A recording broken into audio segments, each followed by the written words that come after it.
When World War II finally ends, the terms of peace force Finland to give up the Karelia territory to the Soviet Union. This causes 420,000 Finns to leave their homes and move to the other side of the new border. 2 years later at a Soviet border station, Finnish ex-commando Atami and his dog are trying to go to Karelia. After the guards spend several minutes looking at his passport, they finally let him pass. In the morning, Atami finds his old house where his family was killed during the war. As he looks around, he cries at the memories that live in every wall and finds a picture of his family. Meanwhile, in Siberia, Soviet Red Army commander Igor is released from his cell. A superior officer comments on the battle history of Igor's team. They burned entire villages and brutally killed civilians, including Atami's family. This is what caused Atami to take revenge by killing over 300 Red Army soldiers and become a legend known as the Immortal. The army knows that Atami is in their country, so they promise to pay Igor handsomely for killing him. Back to Atami, he spends the whole day dismantling his home and even the doghouse. All the good wood is loaded into his truck and anything useless is burned on a pile. Then Atami and his dogs start making their way back to Finland. After a few hours of driving, Atami finds the road blocked by an army truck. As he's forced to stop,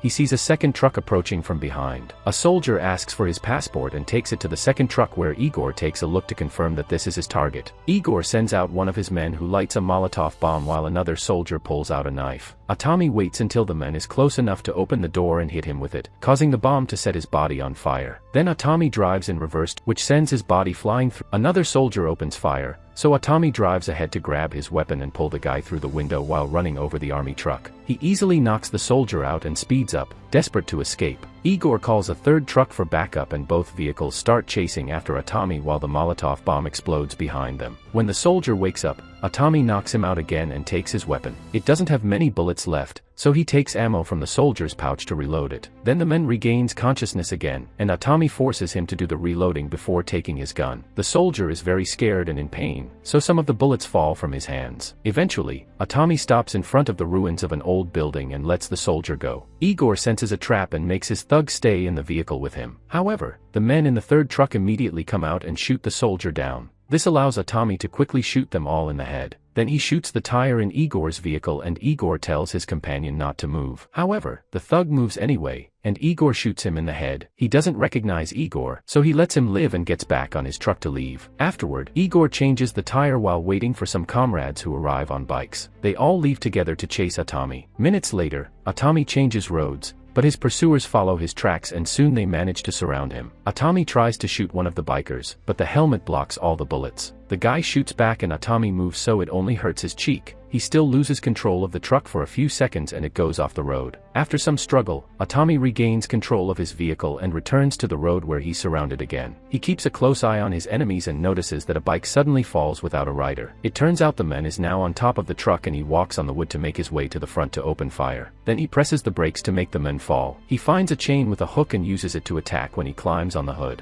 Atami dodges again and makes a sudden turn to make the men fall for good this time. The other bikers drive around him, but Igor runs over him with his truck. When a biker is about to open fire, Atami runs into an abandoned car, pushing it against the biker to cause an explosion that kills him. Another thug jumps on top of the truck and makes his way to the window to get inside. He attacks Atami and leaves him hanging off the door. The last biker comes closer to try to shoot, but Atami quickly disarms him. Then he takes an explosive from the driver's belt and inserts it in the bike's wheel, causing it to explode. Next, Atami takes the chain from the front of the truck and wraps it around the driver's neck to throw him out before taking back control of the truck. Now he can activate the chain, which starts rolling up and drags the thug on the hood. Soon, his head is on the grill and the chain pulls so tightly that it decapitates him. With no bikers left, Igor comes closer and throws a Molotov bomb at the wood to set it on fire. Furious, Atami activates the explosives on the decapitated body and throws it at the other vehicle, so Igor has to jump out before it explodes. While Atami drives through the woods to put out the fire, Igor calls for reinforcements. Moments later,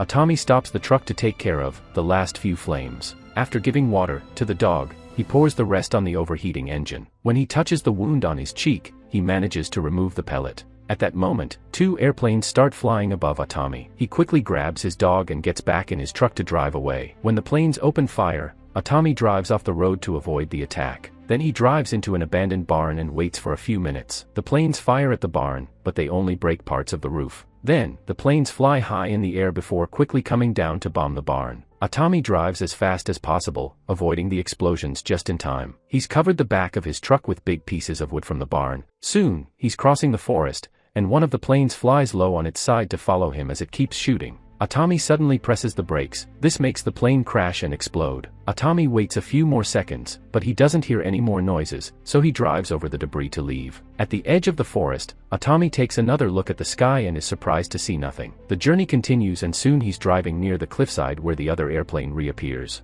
The pilot opens fire without much thought and quickly runs out of ammo, so he ejects himself and lets the plane fly toward the truck. Atami shoots at the straps holding his wood and a few planks slide in front of the vehicle. The plane slides on it and flies over the truck to then crash nearby with an explosion. When the pilot lands, he opens fire Atami and misses every shot, eventually running out of ammo. Atami comes for him, but freezes when he sees the pilot smile. It turns out there's another plane coming, so Atami rushes to get the wood back on the truck and drive away. The plane starts bombing the area, killing the pilot in the process. The explosions push the truck off the cliff and into the water. Thankfully, there's a pocket of air that allows Atami and the dog to breathe, but the cabin is quickly filling up. Atami opens the door and lets the dog out so it can swim to the surface. Then, he swims to the back of the truck to release all the wood. His family picture floats away and Atami stares at it until he passes out. Soon, Atami's body resurfaces with a piece of wood. The dog swims to him and wakes him up. Moments later, two soldiers are searching the area on a boat. They inform Igor that they found the truck, but not the body or the wood. Meanwhile, Atami has made a raft with the wood, so he and the dog safely reach the shore. This area is full of bodies and debris from the war,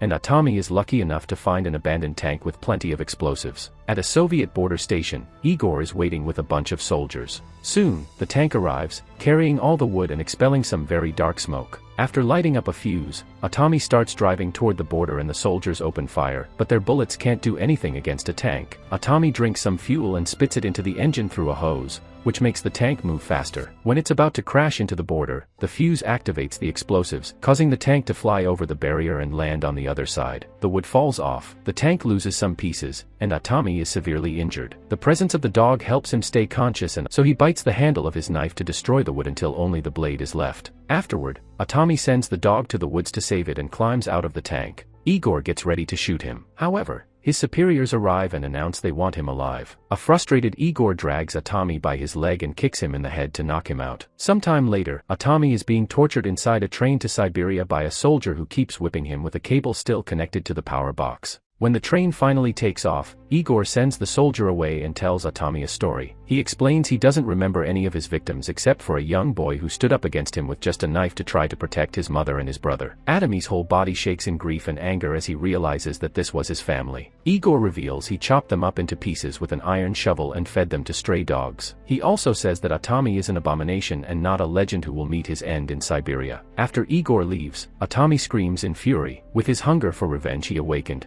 He flips his body to put his legs on the ceiling and pulls with all his strength until he frees himself. The soldiers outside hear the noise and play rock paper scissors to decide who will go inside to check. Atami then retrieves the blade from earlier, which is hidden inside a wound in his leg. When a soldier comes in, Atami pretends to be unconscious. The other soldier worries because there's nothing but silence for several seconds, then there's knocking on the door. So the soldier opens the speakeasy window and sees the face of his teammate. He asks if everything is fine and his teammate nods. The soldier opens the door and discovers that Atami has cut the other men in. The guy is so terrified that he jumps off the train. Atami drops the gun he stole and slicks his hair back with blood, growling with anger. In the main car, the higher officers are having a lovely dinner. Igor asks for his payment so he can leave, but they force him to wait and enjoy their success. Meanwhile, Atami has made it to the car with his wood and takes a pickaxe before entering the next car. A bunch of young soldiers are sleeping, so he carefully sneaks around to avoid waking them up. A soldier comes out to pee and Atami enters another car just in time. Here, he finds more sleeping men and one coming back from his break. Atami immediately throws the pickaxe, and when he turns around, he discovers another awake man. He immediately lifts his bed to keep him muffled and stabs him multiple times until he's dead. Suddenly, the train shakes and a sleeping soldier drops a bottle which shatters on the floor. Nobody wakes up, but now Atami has to step on the shards while bottling up the pain. The dripping blood from the bed wakes up the soldier underneath, so Atami lies down on the floor and rolls under another bed. The pain of the glass shards is unbearable. At that moment, the bed with the dead soldier breaks and the body falls on top of the other guy. Atami runs to the exit and retrieves his pickaxe, which he then uses on the other side to lock the door. The next car is full of guards on duty duty, so Atami climbs on it and walks on the roof. Unfortunately, he's hit by a pipe from a water tower, and his body falls through the roof into the car with the guards. Then he takes their weapons and shoots a few more guards, creating a pile of bodies that protects him from the rest of the men. He stays hidden until the guards waste all their ammo. Then he jumps out and shoots them all to death. Hearing all the noises, Igor leaves the table to investigate. He sees the gunfight in the other car and decides to release it since he's not getting paid anyway. Atami comes out and watches how the train with Igor leaves him behind, but he also realizes that the thing next to him is a missile. Meanwhile, Igor returns to the table and casually slashes an officer's neck. Then he pulls out a gun and shoots everyone except for the boss. The terrified man finally offers a suitcase with money and Igor smiles, only to shoot him as well. The awakened soldiers are now searching the cars and find the massacre left by Atami. When they make it outside, the missile is activated and its fire burns many of them. Atami is riding with the missile, which soon hits the main train and sends him flying through the door. Atami immediately jumps on Igor and a vicious fight begins. The men use any item within their reach, like bottles, furniture,